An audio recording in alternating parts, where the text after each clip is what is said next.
Alrighty, guys, back with another cowboy kickback with cowboy, whatever you guys call it, whatever I want to call it, who cares?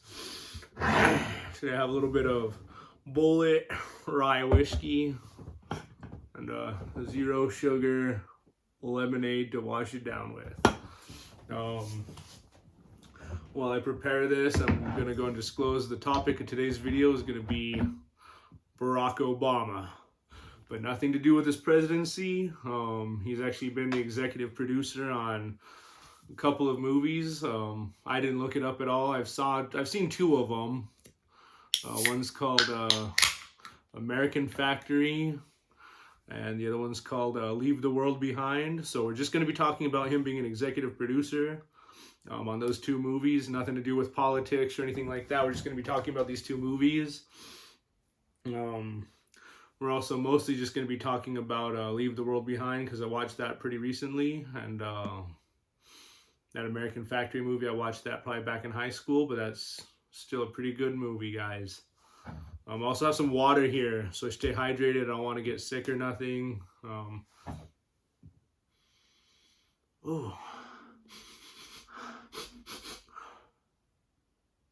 I don't know, guys. I think that smells like whiskey or something.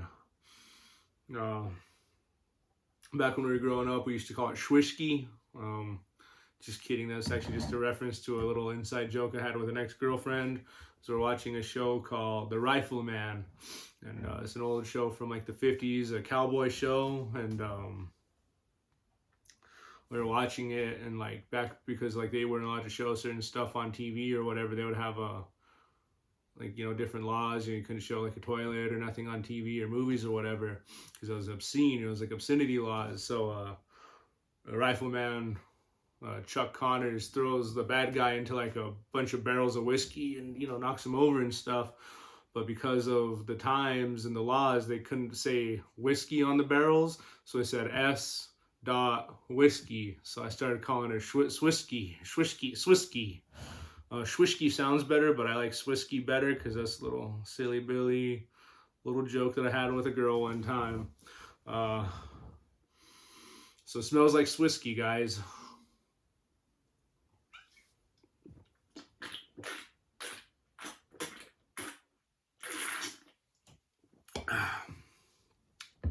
It's pretty good. Hope you guys like that classic iDubbbz reference to him saying, "That's pretty good." Just kidding. So first off, we'll start talking about American Factory. That was a documentary about a Chinese automotive windshield glass factory that bought out and took over an American automotive, windshield factory. I believe it was in Detroit. I'm not too sure, but it was a windshield factory. They bought it out. And so it was just talking about the changing life of the American factory worker and how these people are kind of losing all their jobs a little bit. Well, basically the business was already the company was going out of business, I guess. They were already kind of going to lose their jobs. They got saved by the Chinese company that came in and bought out the company and saved their jobs. I think a little bit of people lost their jobs maybe, but the majority of them were able to keep it because of foreign, money coming in and revamping the whole company that the American company just wasn't able to get. So saved the factory. Which right away, that's a good thing. It saved American jobs and stuff, but the whole kind of thought-provoking stuff in the movie was about how the Chinese executives that bought the company, the CEO and stuff, kind of came in, brought in their own people to run the place. They kept the like floor level workers, but they brought in their own kind of executives and stuff to manage the place. And there was a cultural conflict between, the American people that had been there working in the same factory for 20, 30 years and stuff like that. And these Chinese executives who come in and demand that stuff be ran this way and that way and all kinds of stuff. And the Chinese executives kind of had to go and kind of run interference between what's normal back home in China and what's legal to do here in America, and what the American workers are kind of willing to put up with and stuff. So it's a real interesting movie. I definitely recommend it.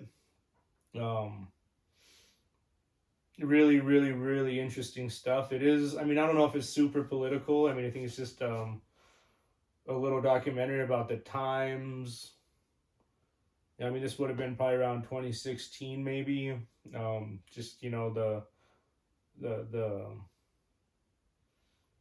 I don't know. I want to say the life of the American worker or something, because I think a lot of factory jobs are gone. But definitely just a look into American industry and how foreign influence can kind of change things and affect our own manufacturing and stuff. So that's a real interesting movie. I definitely recommend that and highly recommend checking that out. But the movie I saw recently was one called Leave the World Behind, and I loved it. Both movies that I've seen that Obama has been the executive producer on, I absolutely love. I mean, they're masterpieces, honestly. I know a lot of conservative talking head types, online have really hated on this Leave the World Behind movie because it kind of is different, and it's not even different. I love the cinematography. The camera work was wonderful. Great editing, great cool edits. The characters are really cool. I think a lot of people didn't like the characters and stuff.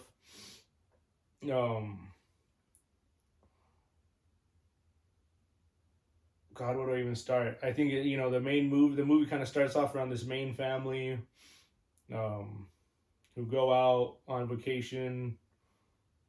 Leaving New York City out to kind of like the countryside, and they're having fun, and they're kind of a lot of apocalyptic stuff kind of starts unfolding around them. They lose power and all this stuff, and then staring at like an Airbnb or something, and then the owners of the house kind of show up, and it's like a black man and his daughter, and they kind of the people who are the main family in this movie are like super liberal types, and they kind of like get exposed for their own kind of like internal racisms and stuff like that. And it's real interesting because they kind of just have the main liberal kind of family have no idea what's really going on the whole time, and they're real acting up and stuff. And the black dad is pretty forthright and cool about the whole situation and trying to share the house and all kinds of stuff like that. From like a doomsday prepper perspective, though, the black daughter is like the only one that has any common sense and like is thinking rationally and trying to like conserve the food and the water and trying to look out and say, hey, these guys are dangerous and this and that and whatever. So I think that's a great watch. I'm just trying to this is all off the dome, and this is not scripted. I'm just kind of saying whatever. I watched this movie maybe about 3 weeks ago, a month ago, so I'm just trying to kind of remember what was up with the movie. I think there was a point where the liberal dad tried to have sex with the black daughter or something. They talked about it. They were like vaping weed or something like that out by the pool. And then like the liberal white daughter, she's like obsessed with these deer and all kinds of stuff, and she keeps trying to run away, and she ends up finding like the doomsday bunker at the end of the movie in like the neighbor's house. And at the end of the movie, like the twist ending is that they're like 10 minutes outside of New York City the whole time. It kind of like pans up, and you can see it's like they're like 10 minutes outside the damn Manhattan Brooklyn Bridge or whatever, out in the trees, and there's like bombs and shit going off inside of New York, and it's like a pretty cool thing. It's like a cool part with like there's like a drone kind of chasing the guy around and dropping these like propaganda pamphlets out on him, and he goes and picks it up, and it's like like Arabic writing, like Death to America type stuff, jihadi stuff. But then later on in the movie, Kevin Bacon's character says that he got like a ham radio transmission from one of his friends or something back in like San Diego, saying he got the same thing, but it was like Korean or Chinese or something lettering and not Arab stuff. And basically the kind of whole plot twist of the movie is that it was the government, the US government, doing it to the citizens the whole time, trying to cause a civil war, trying to do their own apocalypse on their own people, which is really interesting coming from Obama making a movie like this. I think that's really saying something. Maybe, I don't know, maybe not, who knows. What do you guys think? Leave some whiskey emojis down in the comments below if you've even made it this far through this video, because I really don't even know if anyone's really watching these things all that much. Hopefully they're pretty cool for you guys. I don't know, that was a pretty good movie. I'm kind of post-political myself personally. I don't know if I really, care about any of that stuff, but I think Obama would be definitely a cool guy to hang out with and like smoke a cigar and drink some whiskey with and, just go party with, but that's just me. What do you guys think? What's your guys' opinions on Barack Hussein Obama, guys? Later!